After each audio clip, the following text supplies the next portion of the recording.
But we are here with Right Worshipful Brother Peter Sialtsis, who, amongst his many Masonic accolades, uh, the one we're going to be discussing tonight in particular is his election to the Board of General Purposes for Ontario Masonry. So thank you so much for being here. Thanks a lot, Cameron. I appreciate it. It's a nice opportunity to be back. So, I've made this point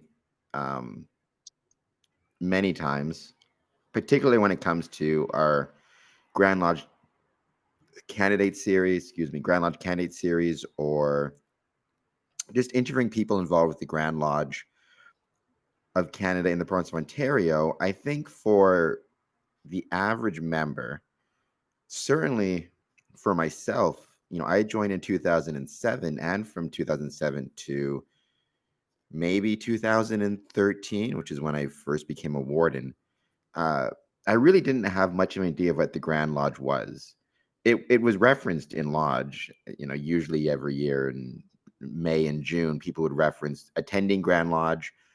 I understand that now, understanding that now meaning attending the annual communication, but very few, myself especially, didn't really understand what precisely it was or what it did. And then even once you get an idea of it, there's all of the different particular offices, and you don't necessarily know what those are. What does a Grand Master do? What does a Deputy Grand Master do?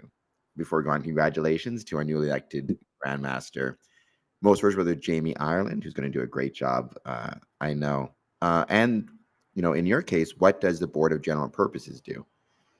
So I think I want to start with that, right? When we talk about, when at least I can speak for my lodge, when you receive the correspondence, when you received the list of elected and appointed Grand Lodge officers 2024, which I sent to the membership, and you see the list of Board of General Purposes, what is that board? What does it do? And kind of what is your role going to be on it? Okay, well, yes, it's sort of mysterious, and I've been on the board myself just over 5 years, and I've volunteered for a number of years now on Grand Lodge committees.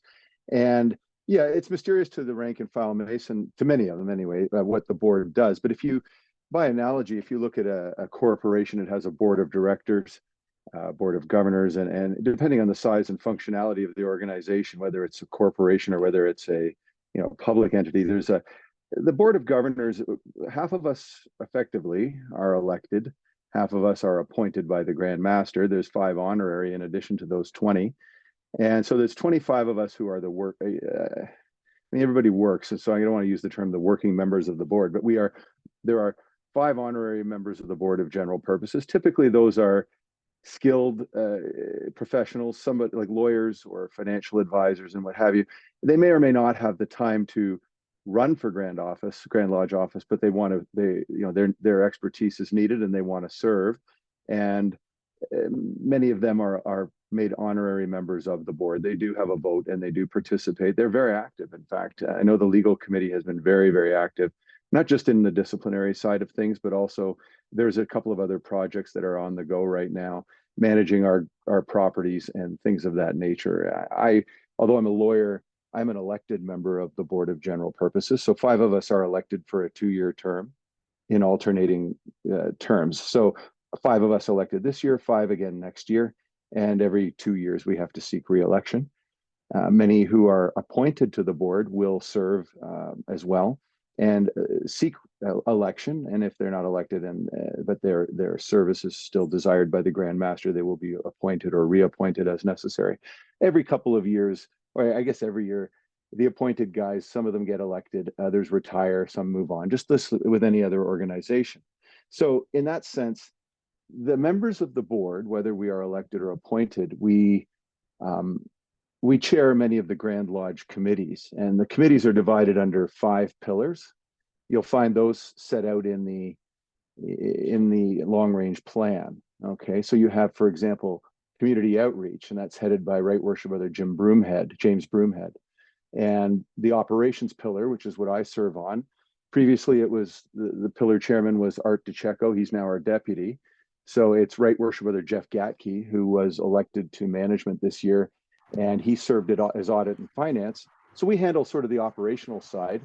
I do lodge building advisory, which falls under that. There's the communications pillar. Rick Cadott, Right Worship Brother Richard Cadott handles that, and that includes website, Ontario Mason Magazine, library, museum and archives, social media, and publication review. So everything that goes out from the Grand Lodge is reviewed prior to that. Membership pillar is Jamie Work, Right Worship Brother James Work. And under that falls seminars and workshops, mentoring, condition of masonry, and new member distribution and tracking. That was started during the pandemic by Ian Waits and continues to be a committee.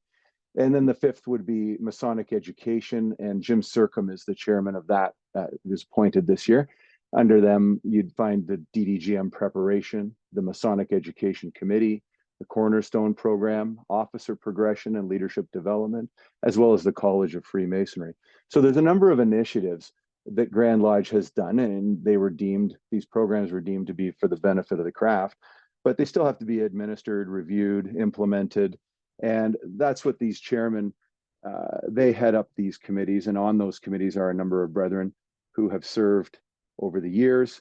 I know my own committee has about 7 or 8 members, and we go from everything from temple board advisory over to construction advisory over to compliance tracking for the building policy. So we even can advise on fire safety plans and things of that nature if lodges need assistance putting that together. So that's what lodge building advisory is.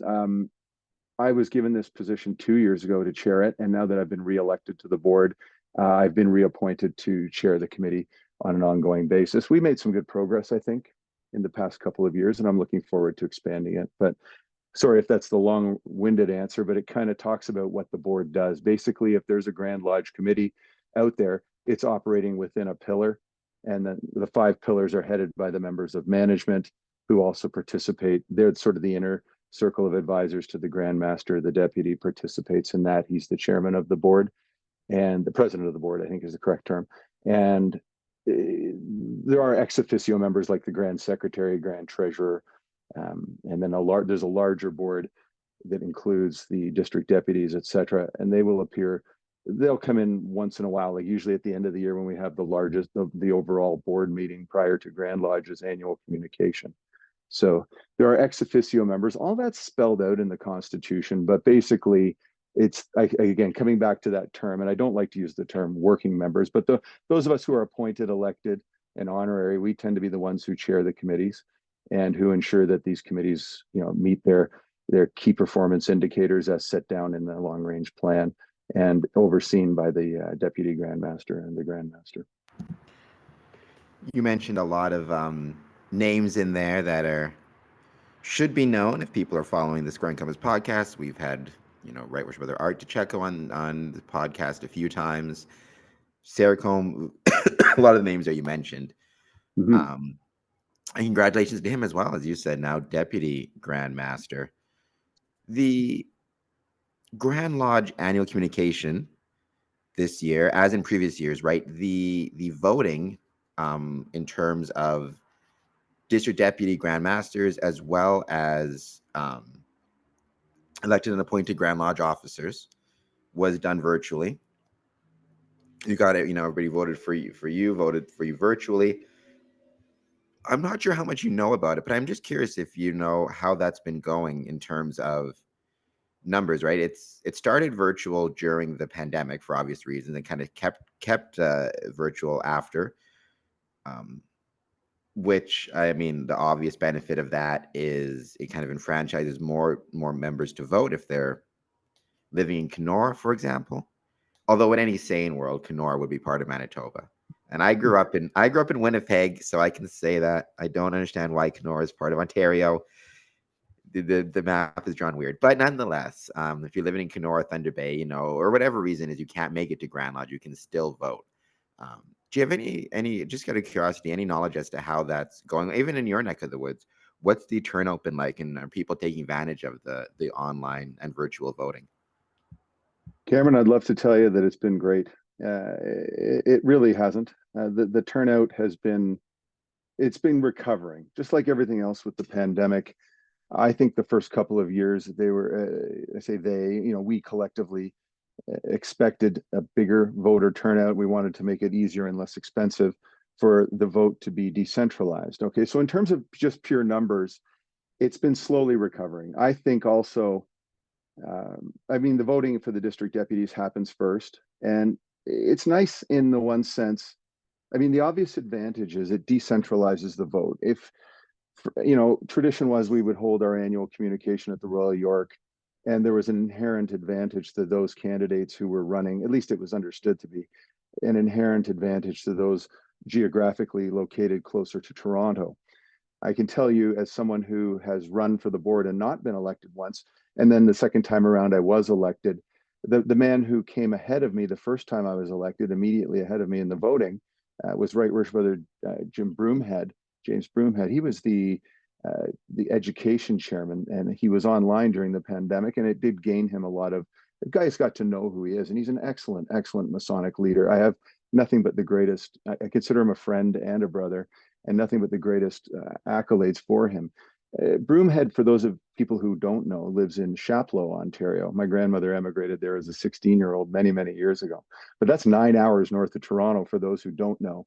And yet, Right Worship Brother Broomhead still drives down for events, and I always make a big deal out of it, and kind of having fun with him at the same time. But it's always a big deal to see him. It's great to see him when he's able to travel down. But by decentralizing the voting, everybody has a fair chance. Everybody has a fair opportunity to participate. I think word will spread. Um, my concerns personally in my observations are that a lot of the senior members can't vote because whether they don't have an email address, I mean, there's ways to get around this, but a lot of our elder members who would have normally gone down to the Royal York, signed up, participated in the vote on the Tuesday night or on the Wednesday, they're just not doing it in the numbers that they were, and I think that there's a bit of confusion, just like anything new with Freemasonry. And I know my committee, we faced this 2 years ago. There was an emphasis on the lodge building thing, the policy, and when it's new and it disrupts the routine, especially coming out of the pandemic, it's going to take a bit of time for it to become mainstay. However, there is a great, like I say, there are some great advantages to it. Saves costs, it's fair and equitable. There's no geographic advantage to any candidate. It also enables us in future years, if we want to hold the Grand Lodge annual communication in a different city, that has been done in our historical past. And I know the committee had, I'm not part of that committee, but I had overheard that there was some conversation about not necessarily holding it in Toronto every year. I don't know if that how far along those are, but I just the I decentralized might voting. be I might be pushing some of those conversations. Well, being from Windsor, I'm more than happy to come down and see you guys. But I know I would imagine you would want, and it's understandable whether you're from the Southwest, whether you're from the North, whether you're from Central Ontario or from the East, you're going to want uh, to have that chance to attend and participate. Well, All of I that mean, still what happens, but what I would love to see, I feel like we'll get back to the voting in a second, but mhm. my dream, and I'm a nobody, right? I'm nothing special, but my dream, or if I am somebody, it's somebody people find annoying. But nonetheless, my dream would be almost. I feel like Grand Lodge should be treated like the Olympics are, in the sense of. So let's say 2030, to throw that date out there for no reason in particular, right? From 2028, let's say, to 2029, different districts throughout Ontario who are interested in hosting an annual communication could kind of spend that year trying to lobby the Grand Lodge. So they could approach the businesses in their district, approach the hotels, approach the mayors and the city councilors, and all the people who might want to see um, an influx of visitors and tourists and anyway, I mean, numbers kind of vary, but let's say between 500 and 1,000 at at the height. You know, so you go to. I feel like in Toronto, that's a little bit easier to get lost, but in a town like London, Ottawa, Windsor, uh, Huntsville, like even maybe Thunder Bay, though logistically I know it's kind of out there, but that's going to make a big difference to the economy. and people are going to notice it. And I know, I feel like this is danger of getting political. I'll just say our mayor in Windsor has, and our city councilor has been incredibly supportive of the Windsor Masonic Temple. We posted some stuff online of him visiting it and him congratulating us on our work. And you were there on the 19th and the 20th when we had those events, and our city councilor was there. So anyways, what you do is you spend kind of the year, say 2028 to 2029, trying to lobby the Grand Lodge and getting businesses and local support. And then at the 2029 Grand Lodge, they make an announcement as to where the 2030 annual communication will be held as part of the event. And then 2030, then it starts up again the next year. So if your district doesn't get the Grand Lodge in 2030, you spend 2029 to 2030 lobbying again, try to get for 2031. I think that would be, amongst other things, that would be an amazing way for Masons to become more intertwined and involved in the community, by having to go to, like I said, you go to the mayor, and maybe the mayor writes a letter saying, we would love the Masons to come down. Here's all the things that make our town beautiful. Here's all the, in Windsor, we've got the advantage of being right next to Detroit, so we could partner with the Detroit Masonic Temple, to do events there. But even, London's beautiful. If you're going northern Ontario, you'd highlight the beautiful scenery, and so I just think, I think there's real opportunities if Grand Lodge were to start moving around again. And I've said it before. I mean, my dream would be, when Grand Lodge starts to move outside of the GTA, its first stop being Windsor, because I think Windsor would do an amazing job hosting it. To my knowledge, you might know, I've been saying this, and I really should get it fact checked. Um, I was told, and from my understanding, the events in Windsor on January 19th and 20th at the Masonic Temple were the largest gathering of Masons in Ontario outside of the annual communication. Because I believe if I recall correctly, we had 200 people there altogether on the 19th at the banquet. I believe we had about 160 Masons, 170. But in the banquet, I know we had 200, at least from tickets sold and stuff. So, or tickets, some were given out as well, like to the Grand Master, obviously. So I think Windsor could do a heck of a job. I think the Essex district as a whole could do a heck of a job. So that's just my little rant on that. Oh yeah, no, and there's cities like Kingston and Hamilton that would be great to go visit. They are, they're used to hosting conventions. They're large enough that there are interesting and fun things to do, and they certainly have the dedicated Masons that could pull it off. I'm not, again, I'm just, you and I are just speaking on our own views of this thing. I just came back from Regina yesterday. I was at the Sovereign Great Priory annual communication, and their practice, because it's a national body, is to go out west, then to go, down east, and then to hold it centrally. Typically, it's Toronto, then it'll be, whether it's Regina or somewhere, Calgary or something, and then they'll go down to Halifax or Montreal or wherever they can do. Quebec City, they were trying. These are the sort of, they're looking 2-3 years out, but they have an established committee for that. And like I say, my earlier comments, that I believe they're looking at doing that eventually. I know I overheard the conversations were occurring during some of the board meetings. They were referenced, but I can't speak with any sort of insight as to where it's at now. I do believe they are looking at that.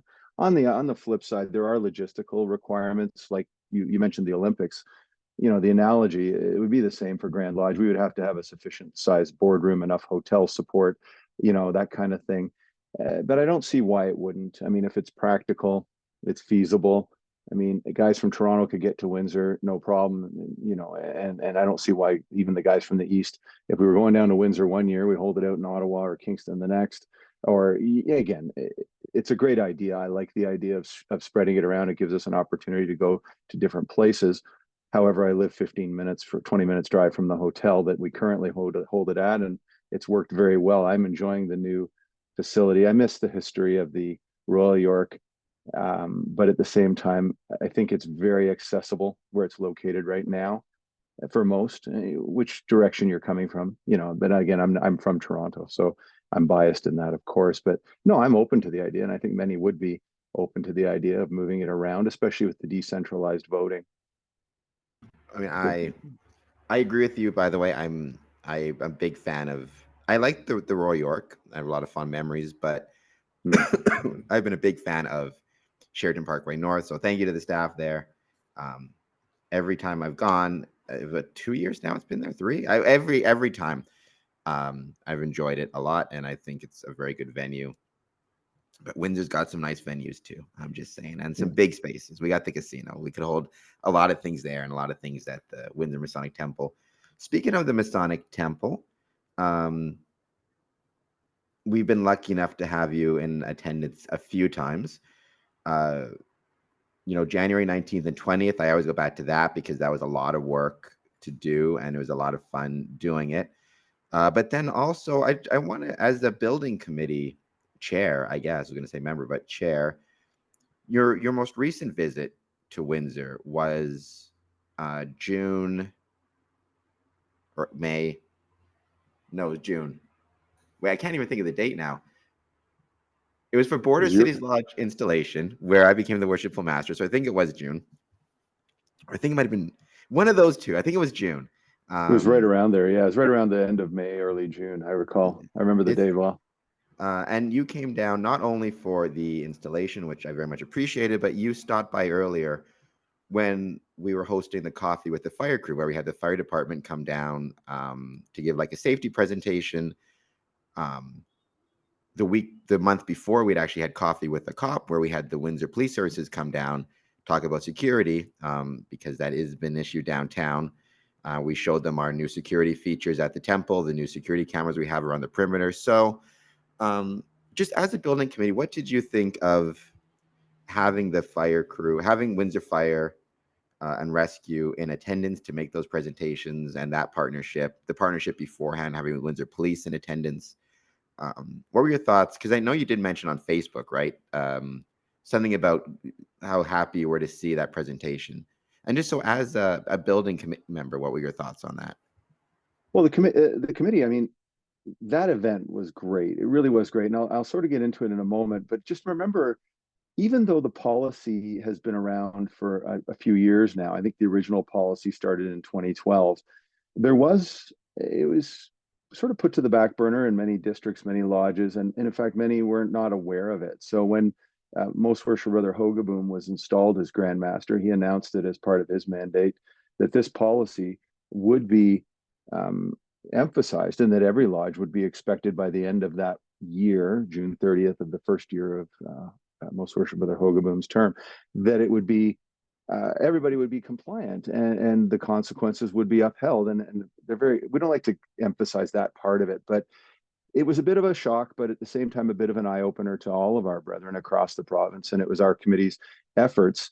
In the first year, it was a bit of a mess. We had to, explain it, almost on a case by case, lodge by lodge, district by district basis.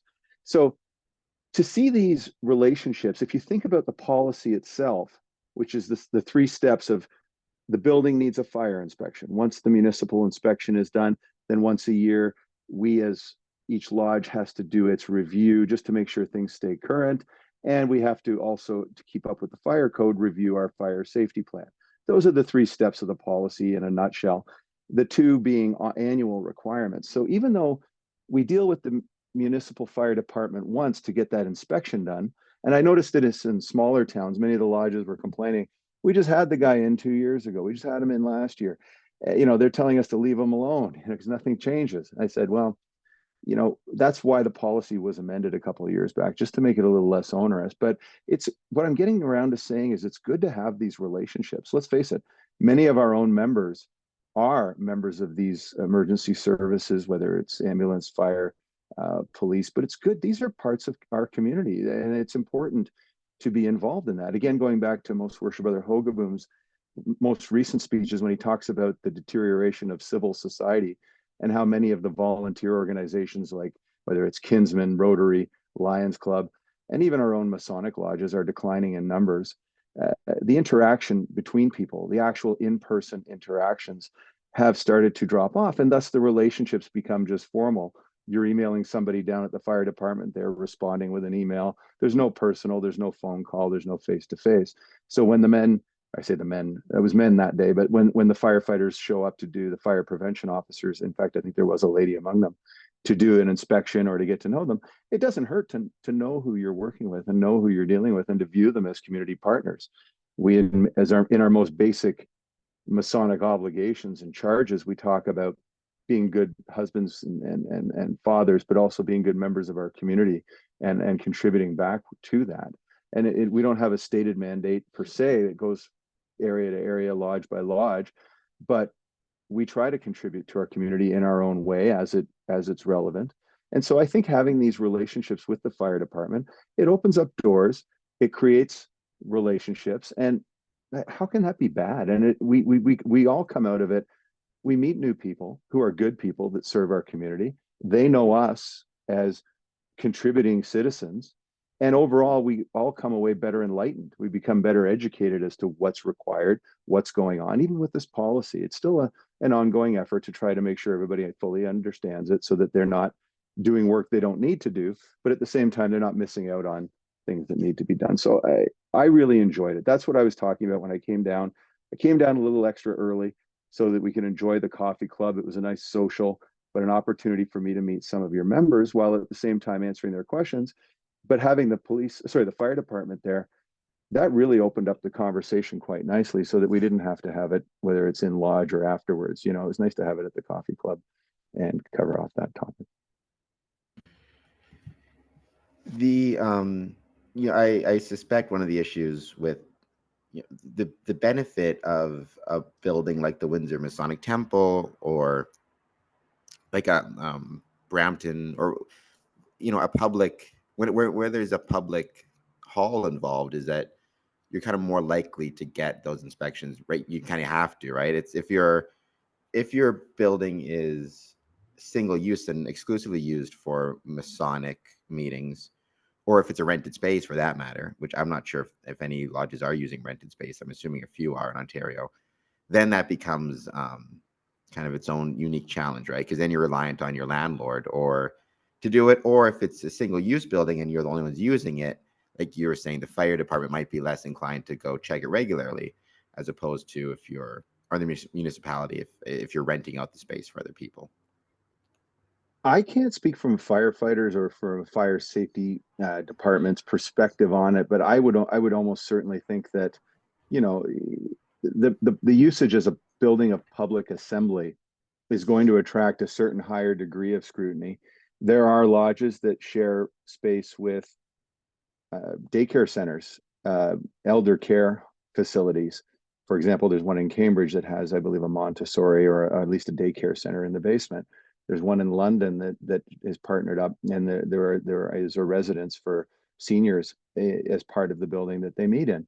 And there are others similar. There's one up, I want to say Sudbury or Timmins. It's top of my head, but um, they actually meet in a community hall that's part of an arena complex, a larger complex. So that building gets inspected monthly, and you'll be surprised. It's sometimes harder to get the paperwork out of those guys, but we've established that each of them have been inspected. So therefore, until there's a major change, it's just up to the brethren of the lodge itself to do their annual review. But it's comforting to know, frankly, that there is this level of inspection happening. I know normally we would shy away from that. We say, oh no, we don't want, here come the fire inspectors. We're in trouble. We're going to be incurring expenses. Often the repairs are minor, often, but we can walk away from it knowing that the building's safe. And if they know downtown or at City Hall or the regional hall, whatever, if the fire prevention officers know that the Masons are diligent about this stuff, I would argue that there's almost a tendency not to be as concerned with us. I mean, they're still going to want to come and have a look at our buildings periodically according to their mandates, but it's those guys who are, avoiding inspections and trying to hide stuff. They're the ones who are going to attract a little more, regulatory attention. I would argue that. So having this in place helps us, though, have at least an extra layer of diligence and a bit of peace of mind, I think. It's Yeah, different Bill. in every, sorry, just to add on, I mean, it's different in every city, right? Mississauga obviously takes a different approach than Tecumseh, or just again, pick a township or a town or a city. The various sizes and the various size of the municipal departments and how well everybody knows one another, it's going to affect. I mean, the city of Toronto is huge, and York Temple has an office building attached to it, and a banquet hall. Though that's going to be inspected slightly different by the city of Toronto Fire Department than say a single-use Masonic building, especially a new one. And I'm thinking about Southwestern Ontario. In St. Thomas, they have a brand new building there. Cool. It's yeah, buildings are a whole. I mean, somebody who's kind of been involved in it for a few years now with the grant applications and all that. Buildings are, I think, kind of, they still represent a missed opportunity for a lot of us, depending especially on what the building is, and is it single use? Is it part of a larger complex? But there's a lot of stuff that can be done. Even in Windsor, we have a fair bit of wall space, shelf space that um, we've started to allow local artists to display their work on those in those spaces for either the public to see, because we do have a lot of public areas, or for the Masons themselves to see. In some cases, they're displaying the work to be sold. In other cases, they're just displaying it to show it off, right? But painters, photographers, excuse me, authors, which is something I suggest other buildings take a look at. There's a lot there. Buildings are kind of one of those untapped potentials that we've got. And, they do take a lot of work as well, right? There's always, especially the older ones, there's always something breaking or something you got to fix or something you got to repair. So buildings are kind of one of those double-edged swords, but I think they provide a lot of opportunities that aren't, that we can capitalize on. It's interesting you put it that way, because it's true. Many of our brethren don't often think about the building itself and what, from an emotional perspective almost. And this is going to sound a little different, but if you think about this, you're right, that the Masonic Temple, especially Windsor, a place like Windsor where I go there and I see it, and it's this beautiful old building, and I walk through the red areas, the ante rooms, the blue lodge room, these different areas that are there, the lounges, the various offices, and the store, even the storage and the banquet hall is lovely. Big, beautiful banquet hall. Scarborough had one. The various buildings throughout the province, there are some really big, beautiful buildings. And we've come to associate that with masonry. I tell people who are not Masons, oh, I'm a Mason. Oh, do you ever go to the one down on Yonge Street? Boy, I wish I could go to the one down on Yonge Street. And when that one closed, and I was there when Scarborough closed, and a lot of these buildings are, whether they're being sold or they're just, they just can't be maintained. There's a certain emotional cost, but at the same time, like you say, when we were invited down to the 100th anniversary and we came down, and it's such a beautiful building, to attend the annual installation at Great Western Lodge, for example, that was a nice road trip for a bunch of us who came in from other districts to help participate in that. And I'll always have a nice association with that building. I still drive by where the Scarborough Temple was, and I'll point out to my daughter or whoever's in the car, oh yeah, there's the old Masonic Temple.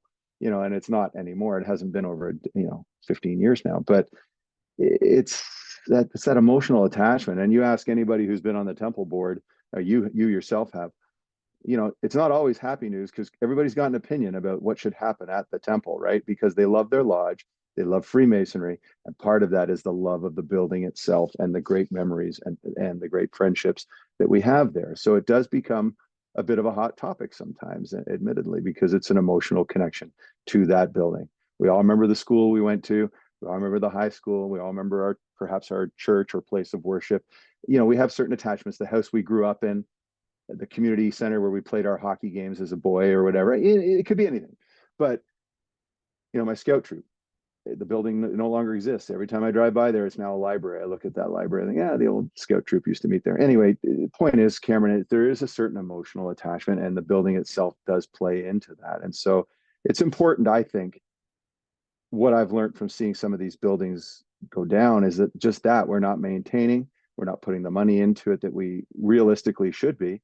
And it reflects back on dues and expenses and all that sort of thing. It's difficult to maintain these buildings with less and less Masons, especially if they are single purpose, and particularly where land values and property taxes are rising. And that's just a reality. That's a fact of life. We've accepted that we're going to have less lodges because our numbers are declining. However, at the same time, we have to reconcile ourselves to the fact that there are going to be lodge buildings that are also going to go by the wayside, whether they're sold or what have you. Yeah. I mean, it's incredibly hard. It never gets any easier.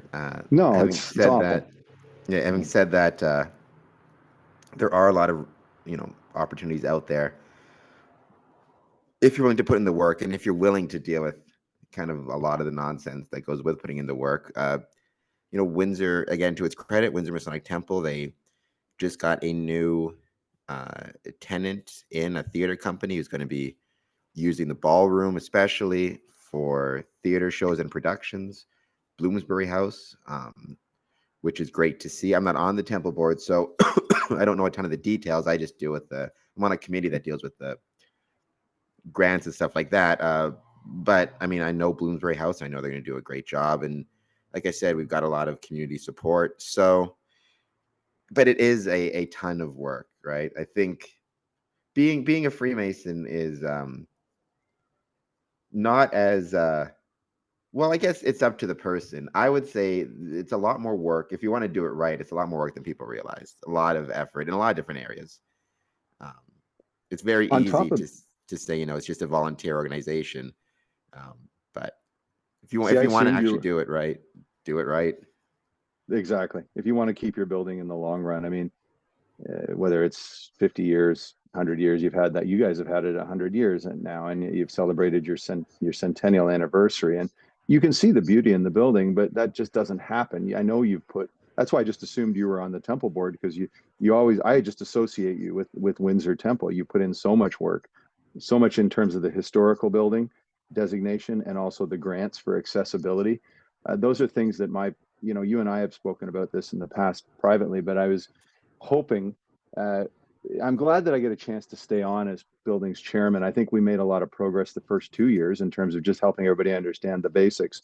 But I've had a lot of requests for things like grant assistance, and historical. There have been a couple of buildings where they had issues relating to historical status, but also the accessibility questions that are coming down the pipe. We know there is going to be certain levels of mandated accessibility, and that's something that we as Masons need to get ahead of and get up to speed on. I don't pretend to be an expert in it, but I hope to, working with some of our brethren who have greater expertise in the area.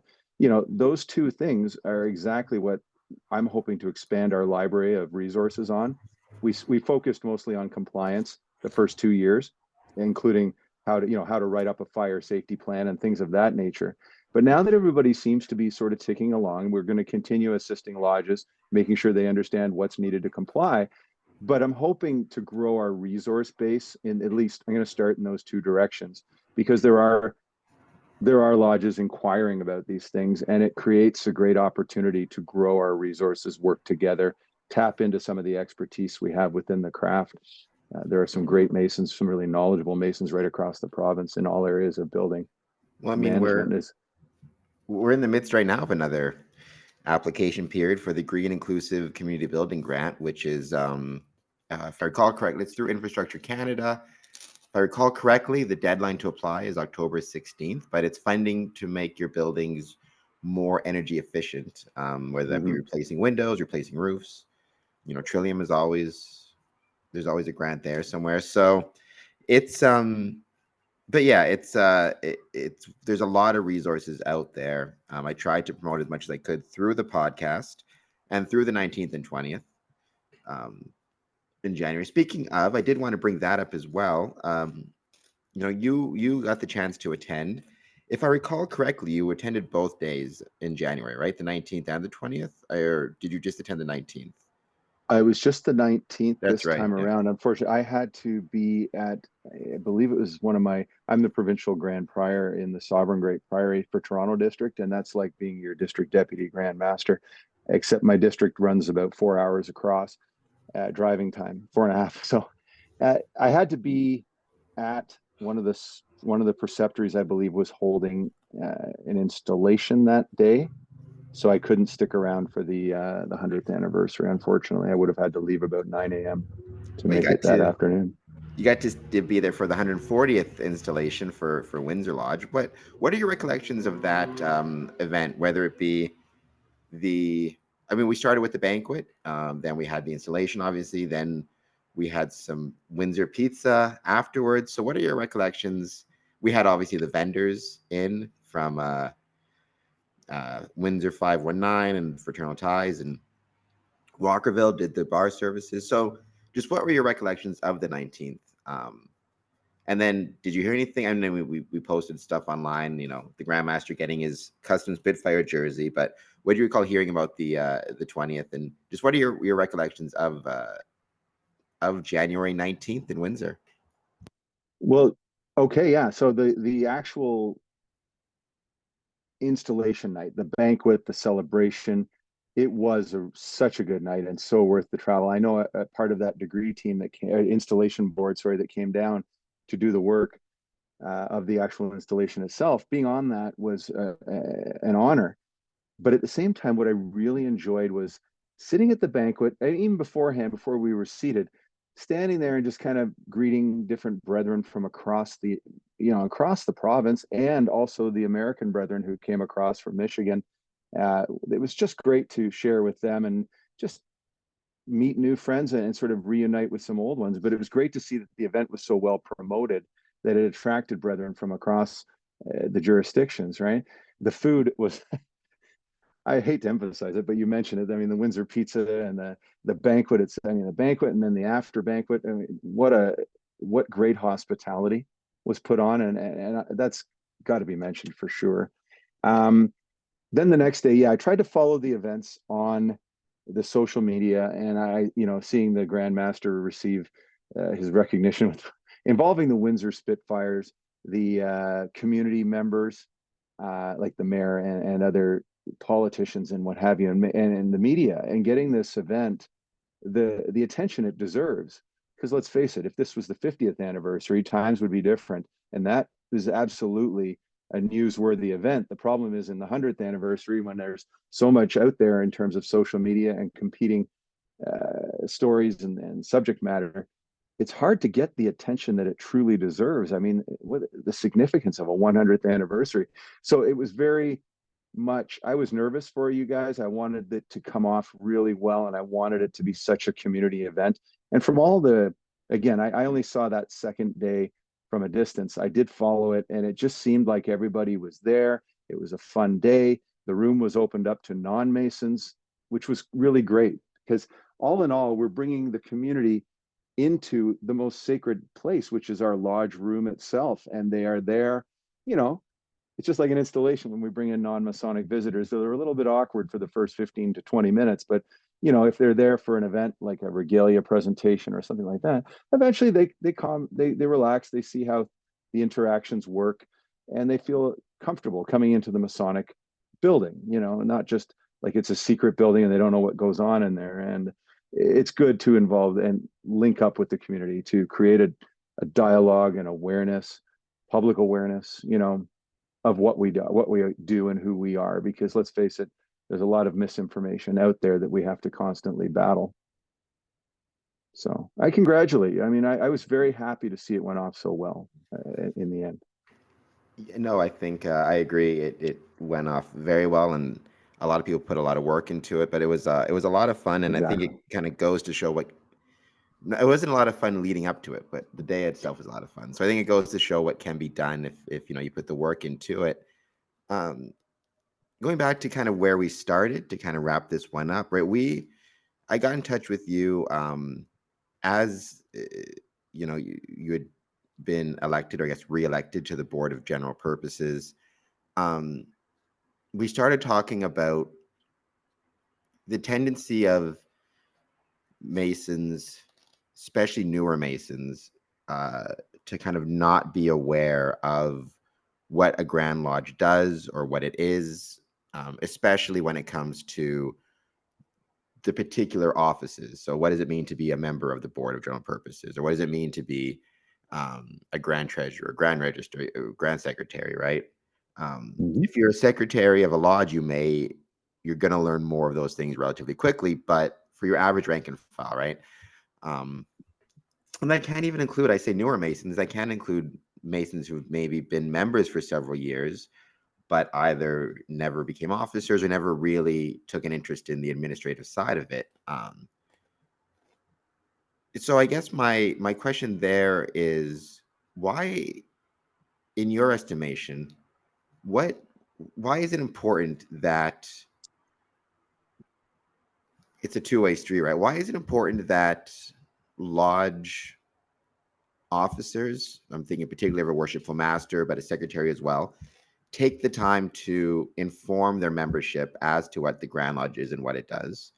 And also, why is it important that the membership themselves maybe take the time to educate themselves and look into it?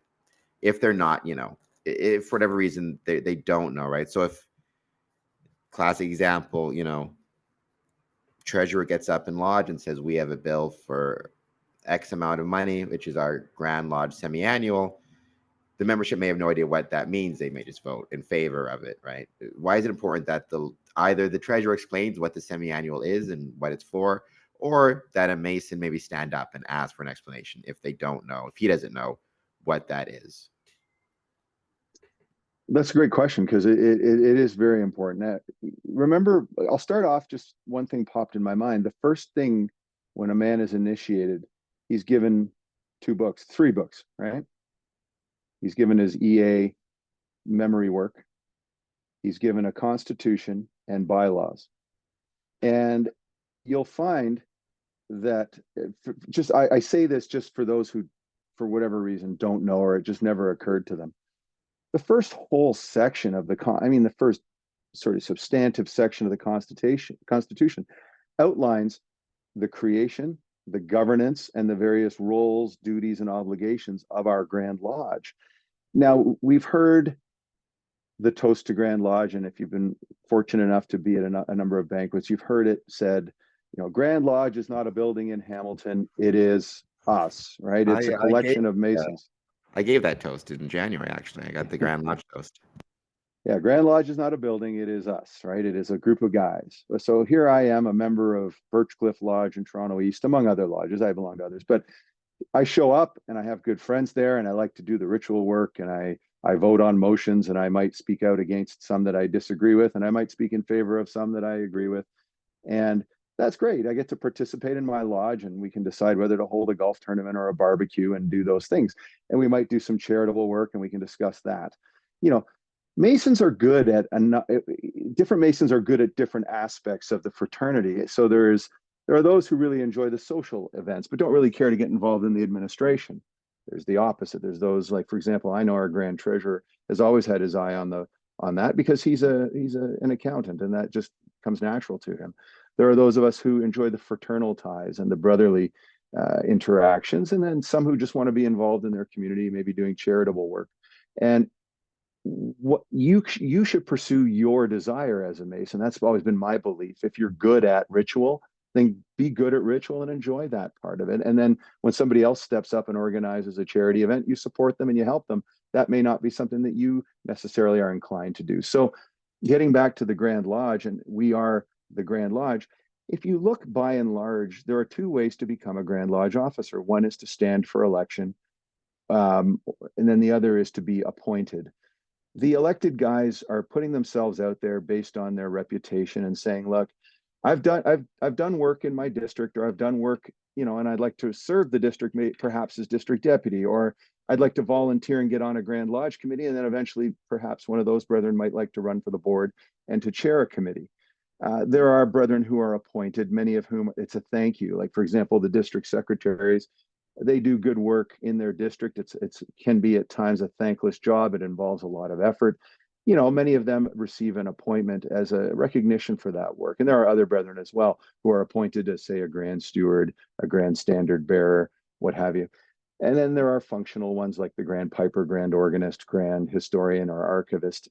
We know what these guys do. That's a working appointment. Grand chaplain would be another example of a working appointment.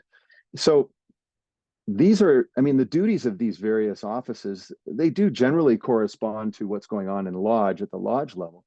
But the important thing is this: those guys who receive those appointments, those appointments are scrutinized very heavily. And there's always way more really good guys that are eligible for an appointment and that are considered than can be given in any given year. So there might be 50 appointments given in a year by the Grand Master, but there's easily 100 guys who would serve well and would really help us out in our governance, right? But again, it has to stay within reason in terms of size. But here you are, say you're a member of a lodge, you're not all that aware of Grand Lodge, but you're like, you have a question or a concern or a problem that's come up, and it might have to do with promoting an event.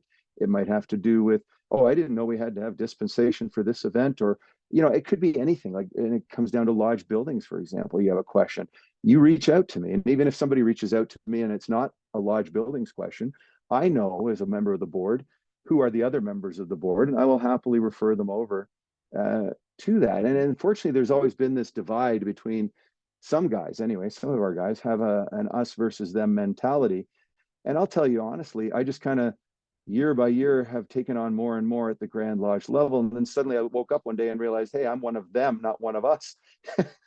But again, I kid around. It's not a division. We are brethren who love the craft, who think we can give back by serving in a Grand Lodge appointment or an elected position.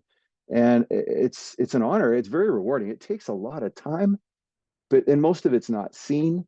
But I can tell you, when we go there and I hear the report or I hear it mentioned or somebody comes to me and says, "Yeah, you do lodge buildings. You helped answer some of my questions." Quietly, I walk away and I think to myself, "Yeah, that was worth it." I was able to help a brother out. And again, some guys, they start out upset and then they call me out and then we talk about it. And we are able to get them the information they need. There's a real wealth of information and resources that have been developed by our various Grand Lodge committees. And that is ultimately the most important reason why we've called them the rank and file Masons, those who necessarily aren't considering our governance so much. They may have questions. They may need resources on mentorship or sponsoring or a candidate or what have you. Those resources are out there. We're not reinventing the wheel. There are some really good materials out there. And again, even if I'm the building chairman, I may know where to find them or I know who to put you in touch with. And that hopefully will help you find your answer and help your lodge function better, help you function better as a Mason. That is ultimately the reason why I think Cameron is the most important. Just to remember, it really isn't a building. It's just a group of us who have put our names forward and volunteered and allowed our names to stand because we want to serve. We want to continue serving at a larger level because we love the craft and we love what it's done for us. I think I speak for most of us in saying that, but I know certainly that's how I view it.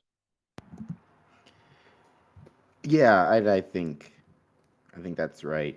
Is That's been my experience as well with Grand Lodge.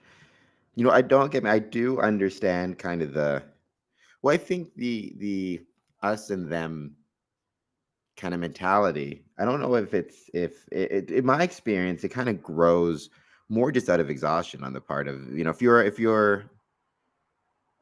uh, if you're putting a lot of time and effort into masonry into your lodge, right? And then it's like, so you've done these 5 things and you're organizing an event, but it's like, oh shit, I forgot to apply for dispensation.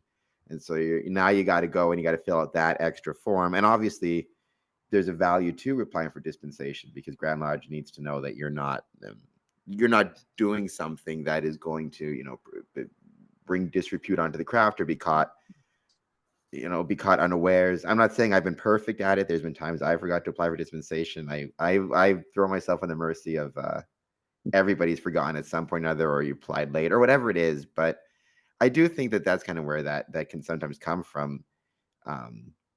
Is especially for me, right? I'm a member of 3 lodges, Scottish Rite. I was active in all 3. Um, um, it can be easy to get overwhelmed. Hopefully, you have a good team, and I was lucky. I had guys like Michelle who were able to help out. And hopefully, you remember, right? At least for me, I tried to remember, and those days when I would get frustrated with Grand Lodge for whatever reason, right? That they're not just doing it to do it, right? There's a reason they want dispensation. There's a reason they want these things, um, and also, if you do make a mistake, and I've made plenty of mistakes with it, right? Just it doesn't have to become a fight. Just to, tell Grand Lodge what happened and what you did, and we'll figure out a way to fix it, right? I think that's the key, is remembering it's not Grand Lodge isn't just doing this to give you more work. There's actual reasons behind it all. And I do have sympathy for Masons when I hear them kvetch about, why do I have to apply for dispensation, or why do I have to do this or that, or why do I have to fill out these forms? But my answer is always, there's a reason for it, and it's important to do it. And I know it's just one more piece of work that you don't want to deal with, but such is life, right? They're not doing it for no reason. I mean, they Much, want to know. yeah. No, exactly. I mean, think about what the Grand Lodge was. It was, I mean, one of the overarching, at least arguably, one of the overarching purposes of Grand Lodge is to have uniformity within the craft, whether it's uniformity within our ritual work, our protocol and etiquette. Those are important, right? Because that way we can identify one another as regular Masons. And even that, the regularity of the lodges themselves, there's a certain, 150 years ago or 300 plus years ago when England did it, there's a value in having uniformity within our jurisdiction so that we know who we're dealing with, what we're dealing with, and what's expected of us. But that's, I think, why we get in there. But you talk about learning by mistake. I'd like to say that I've never had to learn by mistake, but frankly, that's how I do some of my best learning. We learn by doing, we learn by reading. And for those who are able to just read and envision the correct answer, that's great, good for you. But I learned by getting involved and by doing, and more so, I'll never forget those mistakes, particularly when a certain pillar chairman or perhaps a worshipful master gives me a phone call and says, "Hey, by the way, you were supposed to do this, or you didn't get dispensation for that." Well, then you're on the phone and you're apologizing. Now we do it online. It's a little bit different, the dispensation process. But these are just, again, dispensation goes to the root of what is allowable and what we, remember the Constitution was written by us. It was adopted by us as Masons collectively at the annual communication of Grand Lodge. It evolves and by motions that are discussed, some are passed, some are rejected. And when people, if you think about the process, it's like living in Canada saying, "Oh, I don't like the law here." Well, did you vote? Did you speak out against certain things? Did you protest? Did you, I don't know, there's any number of ways. Now, in our Grand Lodge, if you don't like something, you can make a motion as a voting member of, if you're a voting member of the Grand Lodge, you can bring a motion for discussion and consideration of your brethren. And if it garners enough support, we can amend the Constitution and amend our rules by which we live, right? This is how we operate. And so what can I say? It's all just goes down to the governance of the craft for the betterment of each individual lodge and each individual Mason within those lodges. And that's all our desire is, just to make sure it stays on track. Because when it comes right down to it, we are all just Masons and we all love the craft. And those of us who get involved, that's just making sure that the craft we know and love continues and perpetuates itself and hopefully improves over time. And Somebody so, who, like you were saying, and I said, as somebody who's made plenty of mistakes, whether it be as the secretary of a lodge or chairing the committee. And my experience has always been, and this has been true for almost every government, not even government, I'm trying to think, this has been true for almost every regulatory body I've dealt with, whether it be your Grand Lodge or municipality or federal government, when it comes to these grant applications and stuff, right? It's like there's so much paperwork. You're going to make mistakes. When you just make a mistake, they'll work with you to fix it and to get it resolved, right? And yeah. Well, when and in my emails, in every email I send out with my letterhead, not my letterhead, but I send out an email with my signing line, you will have my personal cell phone to text or phone me. There are a number of brethren who message me through Messenger on Facebook and others who will just email me or they'll even call my office. I don't mind. I mean, when you look at it this way, Cameron, I get a lot of, personally, I get a lot of gratification when I'm able to, there's a brother who's frustrated. He's a bit demoralized. He can't seem to find the answer. He gives me a call. It may not even be my committee, but if I can help him find his answer, help demystify the problem, help hand him a solution, well, then I've really looked after my brother then, right? And that makes me feel good as a Mason. And then that's one of the most rewarding parts of this. There are some times, I'll admit, when I'm getting either chewed out by somebody or they don't approve of my work or whatever. I try my best just like everybody else, but I'm not perfect. Just because I'm an elected member of the board doesn't mean I know everything, but I will try my best and work my hardest. And, you know, but yeah, being able to provide the answer and help reaffirm a brother's faith in the craft. And even better, if I can, hey, you know what, Grand Lodge, help me out. Thank you very much. There was one building that was attacked in an arson attack about 4 or 5 years ago. And somebody stood up when I was there attending a district meeting, and they said, listen, if it wasn't for this policy, this building wouldn't be here because we put in fire doors that were ordered by the city. And that stopped the fire that ultimately would have destroyed this building. And I was just sitting there with goosebumps. I didn't know, what to say, but it was another brother just pumping up this policy, which, as everybody, it's the worst kept secret in the world, but nobody likes the policy. Nobody likes having to comply with the policy. But we don't like paying income tax, but we certainly like some of the government, healthcare and benefits that we get in Canada, right? So in a sense, there's always things that we don't necessarily like, but are necessary for our well-being and betterment. And this is one of those things.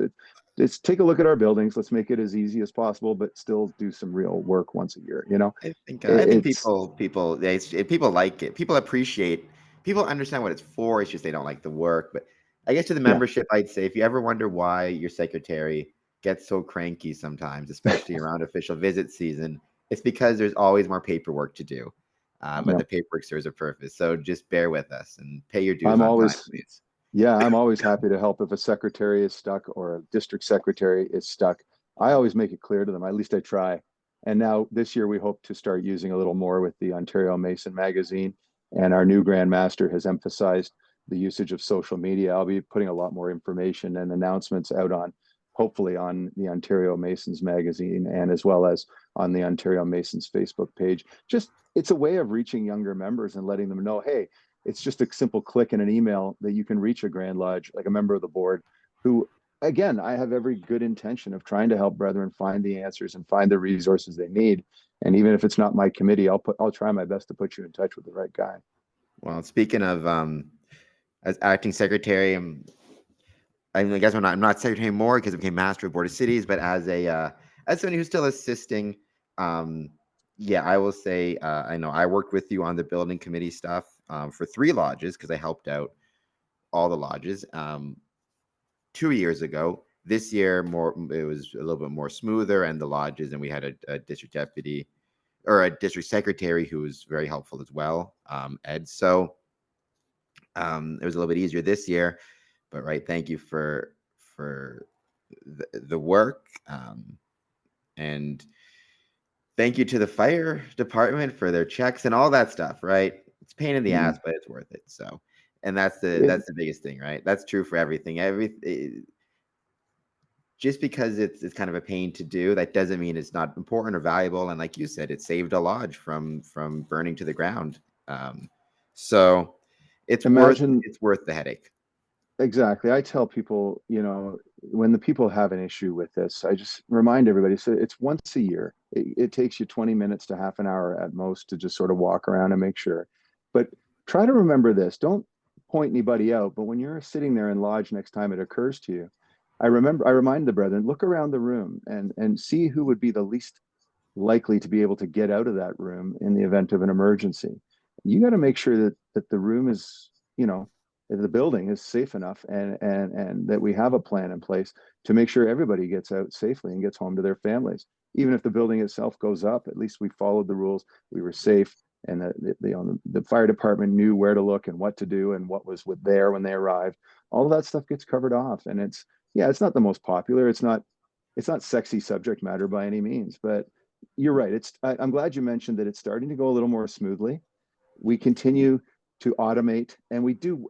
This was the most important thing. And when the deputy was my pillar chairman last year, we really did. And people may not believe this. Our brethren may not know this, but whenever we would get feedback, and sometimes it would come in the form of criticism, we make notes of that. I collect all the feedback and recommendations that come in from the brethren, and I do run them through to the management, like the pillar chairman of operations, and suggest that, yeah, hey, we can implement a couple of these things, or we can improve the form.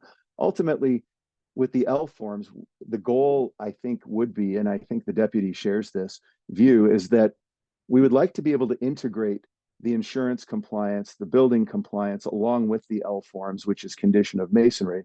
Condition of masonry is an entirely different pillar, but operations, we handle the insurance and the building stuff. So the two committees, the audit and finance and the building advisory committees, respectively, handle those two.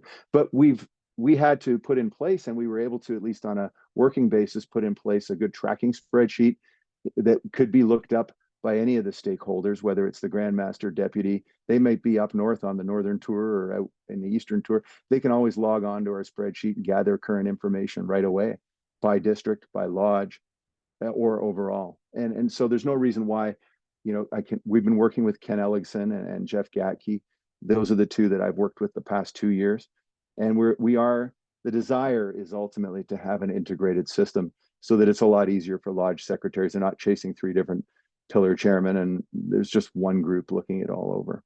So we are looking to always improve. And I guess what I'm saying is we do welcome any feedback, any recommendations. They are noted, they are listened to, and those that we feel can help, they are brought to management for possible future improvement. It takes time, and we have to make sure that it will be for our best interest.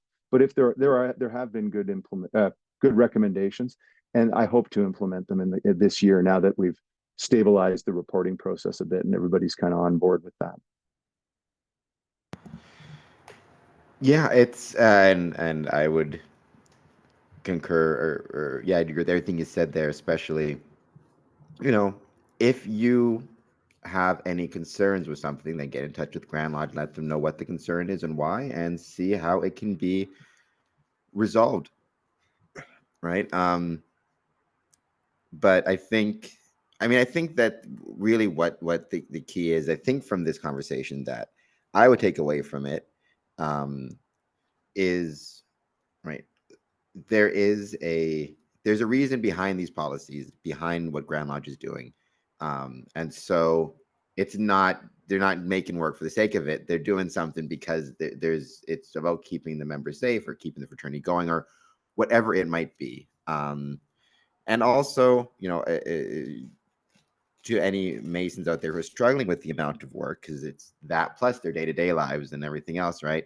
You've got a lodge, talk to some other guys, right? See if you can spread out that work a little bit. One of the biggest dangers, I think the biggest danger we have right now in Freemasonry personally, is in more and more lodges or districts, I see fewer and fewer Masons taking a great and great amount of work, which can lead to burnout very, very quickly. So don't do it all on your own either, right? That's an important thing as well. So I completely agree. It's sad because in the 20 odd years that I was in my lodge, I watched, oh, so and so always ran the golf tournament. So and so always hosted the barbecue. Sadly, so and so is now looking after his elderly wife, and he himself has no time or ability to organize a golf tournament. And nobody else ever stepped up to do it. So guess what? My lodge doesn't have a golf tournament anymore. And it's sad because I always enjoyed that event.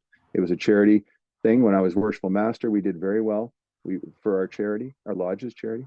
And that's just an example, but there are, whether it's hosting the barbecue or whether it's these other old traditions. There used to be a ladies' night in every lodge in the district, and now you're lucky if your district has an event. And admittedly, there's less numbers, but at the same time, here's the perfect opportunity. We're just coming out of a pandemic. Sadly, we've lost some of our senior members as a result of that, while others just can't be involved to that level. But you've got a bunch of young guys who want to be involved in that face-to-face interaction. They want to feel important. Give them a job, give them something they can, but also teach them how to succeed, right? Put them in there, give them that opportunity, help them learn how to how the golf tournament was run, and support them in the first couple of years, and maybe the golf tournament continues or it's revived or something. It's just an example, but I agree with you, Cameron. I think the young guys are hungry to be important, to be involved, to be contributing members of their lodge.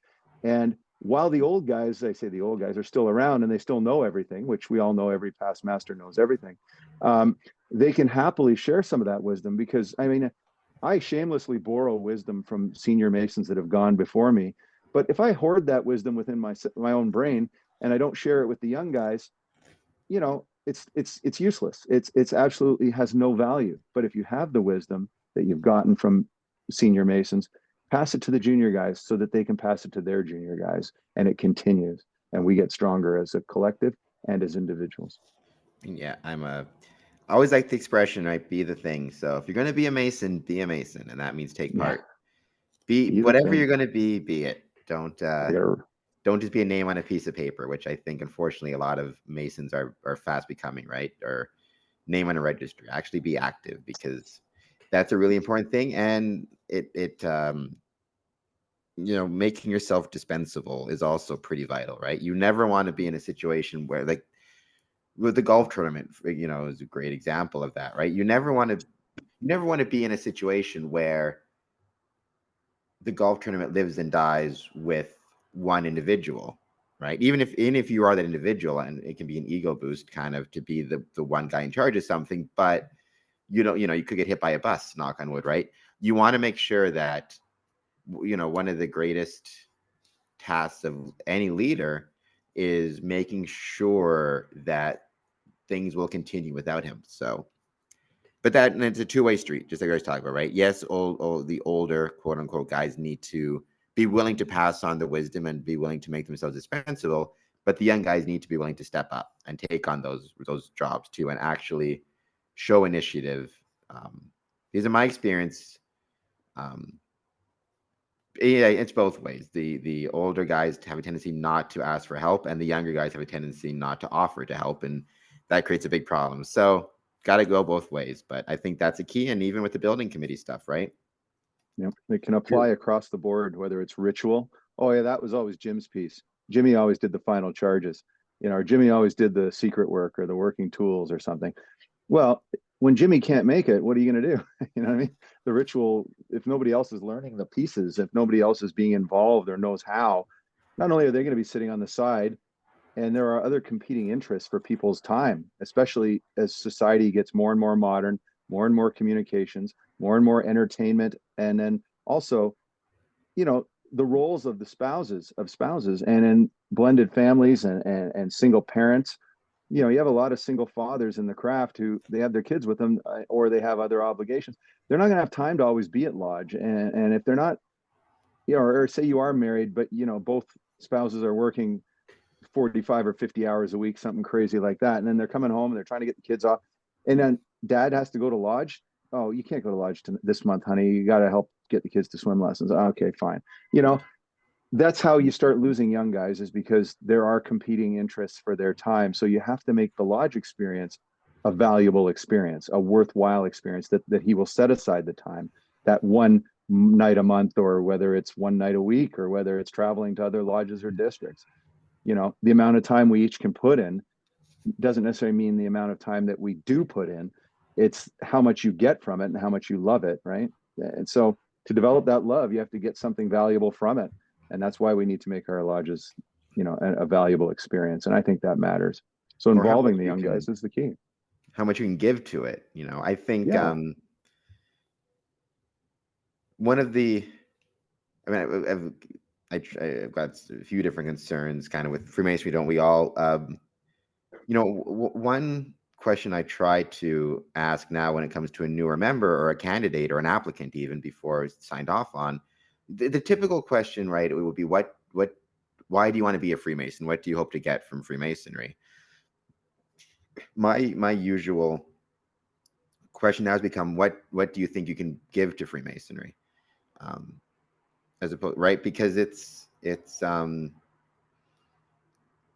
you know to me, the reason to join anything is to try to make it better somehow, even having a job, right? I understand people will say, well, the reason you get a job is to get a paycheck, but I would hope that if you are going to take a job somewhere, part of the idea be that you go into that job with the hope that you can make that office better, that union better, that road, whatever it is, right? That you can contribute something to it, right? And I know it's hard because in Freemasonry, it's secret for obvious reasons, or there's secretive elements to it. So you're not going to know everything, but you can at least kind of have an idea of what can I contribute to a social group in some way, shape, or form.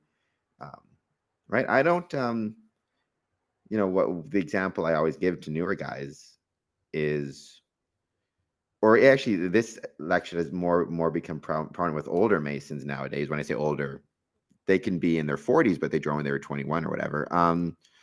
You may have seen 30 or 40 degrees in your life and don't want to come out to the 41st one, but for that candidate, that's their first degree they've ever been through it. And at that moment, I won't say what it is here in public forum, but at that one moment, to see a full lodge room and to see brothers, right, that's going to make a big impact. And even if you're bored out of your mind and you're kind of just zoned out, the candidate doesn't know that. All he knows is you showed up for him.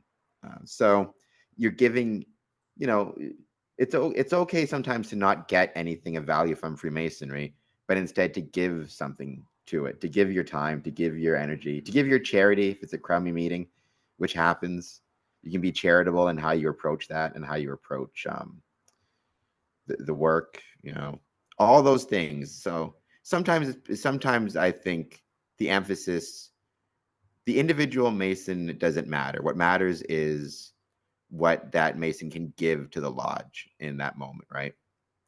There's Giving your time is a big interesting. deal.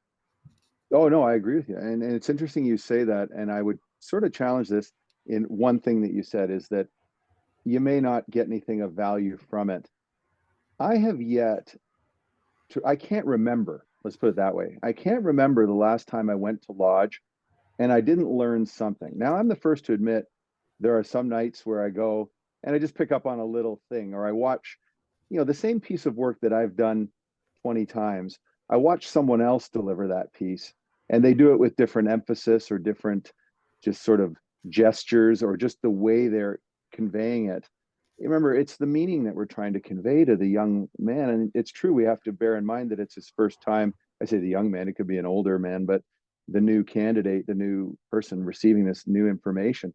And we have to do it in such a way that they can incorporate it, whether it's one of the higher degrees, they can incorporate it into what they've already learned. But also, I do two other activities. I'm an ice hockey referee and I'm a baseball umpire in my spare time. And yes, I do have a bit. And I found that in going to all I three was of going to these say, what activities, spare time exactly? well, August I've been umpiring a bit of ball.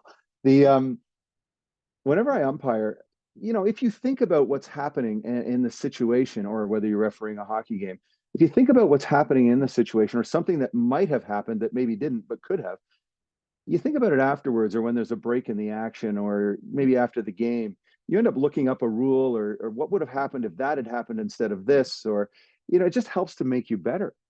So when I go to lodge and it's great to see my brothers and my friends, and that in itself is rewarding. When we open the lodge, when we close the lodge, how I stand, how I, whatever, right, certain signs and what have you. All of that, even though I've done it hundreds of times before, it's just I still try my best to do it perfectly, right? And if you're trying and you're listening and you're watching the other guys do their work, you really shouldn't be bored. I mean, even just watch the candidate. Watch how he's hearing say one of the lectures. There's a very important lecture in our first degree that we all know of, and it's the first lecture given to a newly initiated Mason. And he's sitting there, and this guy starts talking to him about this wonderful concept. And just watching his eyes, and as it starts to occur to him, you know, and then he's not quite ready to meet the challenge, but he now knows what his challenge is. And to see that dawn on his face, it's that in itself is rewarding, how a man takes that in. Because then I can use that information next time I'm doing that piece of work, or I'm talking to that man about that lecture. What did you take from it? How are you going to apply that? And so even by teaching, we learn, right? And I think guys sometimes forget that. It's not just go and spout a bunch of words, it's communicate a meaning. I agree with that 100%. I think, yeah, it's not just the words, it's the meaning. It's how you do it. It's how you, I talked actually about this with some of my professional wrestling buddies, actually on a podcast once, right? It's like one of the ways you can kind of tell a newer Mason is the way they deliver ritual work. It tends to be pretty robotic. It usually takes them a few go arounds to actually find like their cadence and the way that they put their own unique spin on it and which words they emphasize and that type of stuff. So it's similar to a professional wrestler. When they're starting, they may know how to perform any number of maneuvers, right? Or they know how to perform the moves they have to perform, but performing it in a way that is, maintains their character or maintains their gimmick or tells the story they want to tell that kind of takes a few years to get. And so I think it's the same idea, right? There's a difference between um, uh, completing a maneuver and performing a maneuver. And in the case of Freemasonry, there's a difference between reciting ritual and performing ritual. Yeah, Which I can always there's been guys they needed 10 prompts to get through a piece of work, but you can tell they tried their best to learn it. They just aren't as adept at the ritual, right? And you know that guy because you can sense it. You can sense his heart's into it, that he's trying his best. Whereas at the same time, you might have a guy who's done the same piece for 20 years and it's in the back of his mind, so he just spouts it off with no real, emphasis or no real emotion behind it. He's not engaging the candidate. So yeah, I think you're right on that. It's how we communicate meeting and how we get into it that really makes it valuable. So I think we that's learn. I think we learn. that's usually that last. It usually happens last minute. I find, right. There's been a few occasions where I'm sitting in lodge and then I get the Iggy. Oh, this guy didn't show up. It's a first degree. So and so didn't show up. So you find out in that break moment, can you do the final charge? And you're like, all right. And so you pull it out. But I find those times tend to be a little more robotic than if you've had a little bit of time to prepare and you can kind of think about how you want to do it. But I'm probably at the stage now where I've done, especially in the first and second degrees, I can pull pretty much the entire degree off. I think at this point without much notice. The question is, getting it down to the point where I can also kind of perform it and not just recite it.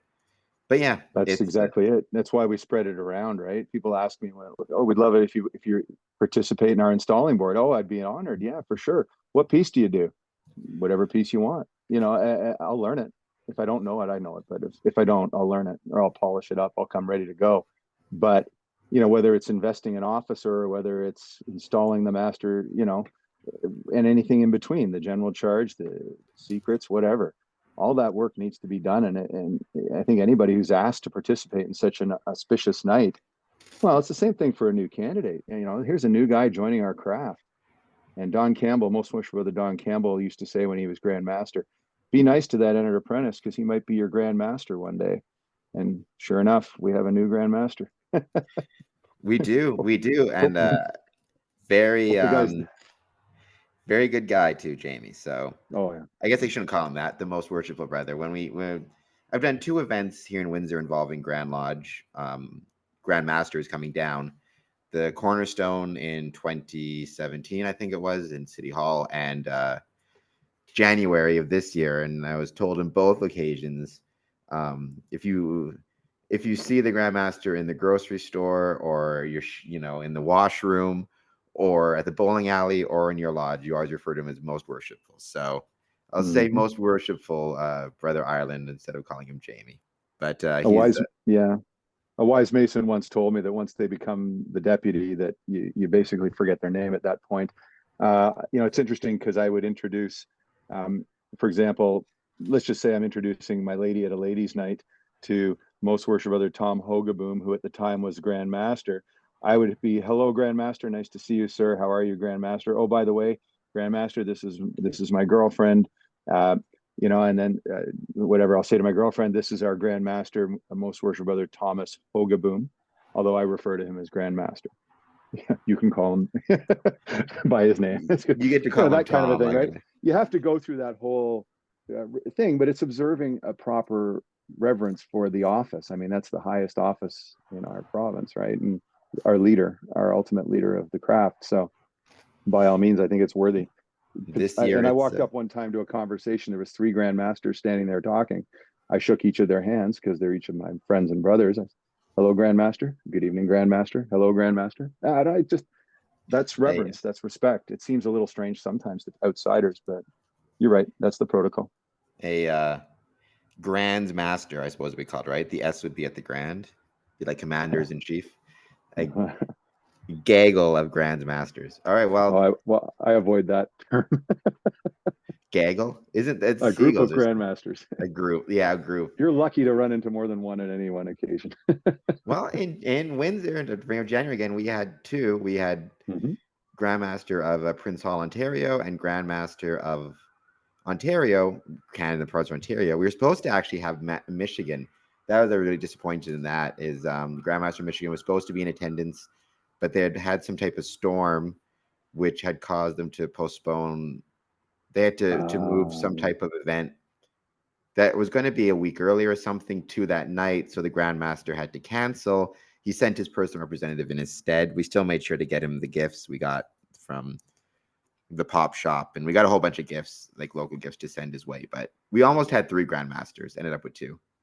But even past grandmasters, they're still a grandmaster. You know, once a grandmaster, always. I think we had a couple past Grandmasters there, if I do recall Mm-hmm. correctly. So it was special. But thank you so much for being back on the podcast. You've been on a couple of times now, and it's always a pleasure. Thank you for all the work that you do. I know it's a lot, and yeah, appreciate you taking the time.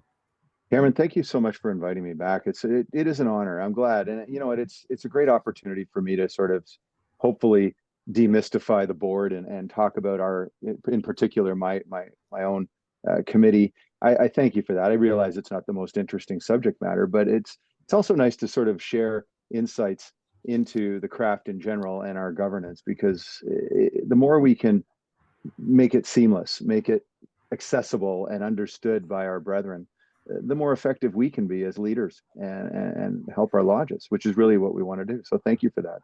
And I look forward to seeing you again soon in person, I hope.